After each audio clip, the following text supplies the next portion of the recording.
ঢাকা মেডিকেলের ২০৪ নম্বর ওয়ার্ড। রোগীতে ঠাসা শত ব্যস্ততা, এরই মধ্যে দৃষ্টি কাড়ে বিশেষ এক শিশুর দিকে। শিশুটিকে নিয়ে সেবিকাদের যত্ন আত্মীর কোনো শেষ নেই। শুধুমাত্র রোগী নয়, যেন নিজেরই সন্তান। প্রায় ১ মাস ধরে এমনই সেবা যত্ন আর মমতা বিশেষ এই ক্ষুদে রোগীকে ঘিরে। রোগী হিসেবে বর্তমানে ঢাকা মেডিকেলে ঠাঁই হলেও জন্মের পর থেকে কঠিন এক নির্মমতার শিকার হতে হয়েছে তাকে। হাইড্রোক্যাফালস নামে এক রোগে আক্রান্ত শিশুটি কুড়িয়ে পাওয়া যায় নারায়ণগঞ্জের রূপগঞ্জে একটি ইটভাটায়। সমাজসেবা অধিদপ্তর হয়ে চিকিৎসার জন্য আনা হয় ঢাকা মেডিকেলে। ধারণা করা হচ্ছে মাথা বড় বা জলমাথা রোগে আক্রান্ত হওয়ার কারণেই বাবা মা শিশুটিকে ফেলে যায়। এখানে এসে কিছুটা হলেও মায়ের মমতার স্বাদ পেয়েছে, তাই তো কিছুক্ষণ সেবিকাদের স্পর্শ না পেলেই কেঁদে ওঠে নাম না জানা শিশুটি।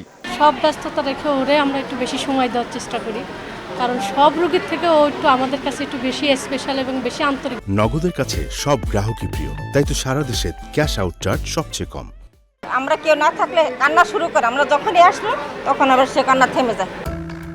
সহজভাবে বলতে গেলে মানুষের মস্তিষ্ক কিছু তরলের ওপর ভাসে, যা প্রতিনিয়ত উৎপন্ন হয়, আবার নির্দিষ্ট চ্যানেলের মাধ্যমে নিঃসরণ হয়। তবে কারো ক্ষেত্রে এই প্রক্রিয়া বাধাগ্রস্ত হলেই হাইড্রোক্যাফালাস রোগে আক্রান্ত হয়। তবে জটিল হলেও অপারেশনের মাধ্যমে মস্তিষ্ক থেকে বিকল্প পথ বের করে এই সার্কেল চালু হয়েছে শিশুটির। পরীক্ষা নিরীক্ষার মাধ্যমে শিওর হয়ে যে এটা হাইড্রোক্যাফালাসের বাচ্চা, এবং পরবর্তীতে আমরা গত 14 তারিখ এই বাচ্চাটির ভিভিশন করা হয়।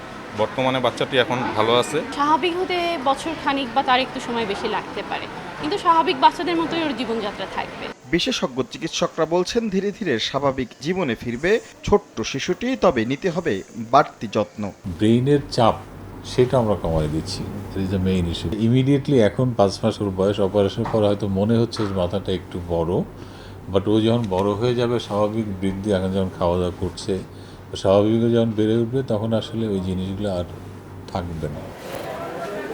ঢাকা মেডিকেলে এই শিশুটির যত্ন কিংবা চিকিৎসা সেবার কোনো কমতি রাখছেন না বা কমতি হচ্ছে না। তারপরও তারা বলছেন এই মুহূর্তে ওর দরকার একটি পরিবারের, যারা আসলে মমতা দিয়ে ওর ঠিকঠাক পরিচর্যা করলে সুস্থ জীবনে ফিরে আসতে তার খুব একটা বেগ পেতে হবে না। তার বাবা মা তাকে যদি এই কারণেই পরিত্যাগ করে থাকে, তাহলে তারা তার দায়িত্ব নিতে পারে, কারণ সে সুস্থ হয়ে যাবে ইনশাআল্লাহ, এবং সে স্বাভাবিক জীবনযাপন করতে পারবে। আমাদের এই অনুষ্ঠান যদি তার বাবা মা বা তার কোনো আত্মীয় স্বজন দেখে, তারা বাচ্চাটাকে যেন নিয়ে যায়। পুরোপুরি সুস্থ হলে তাকে আবারও তুলে দেওয়া হবে সমাজসেবা অধিদপ্তরের হাতে। তার আগে তার সব দায়িত্বই নিচ্ছে ঢাকা মেডিকেল কর্তৃপক্ষ। রাশেদ লিমন, সময় সংবাদ, ঢাকা।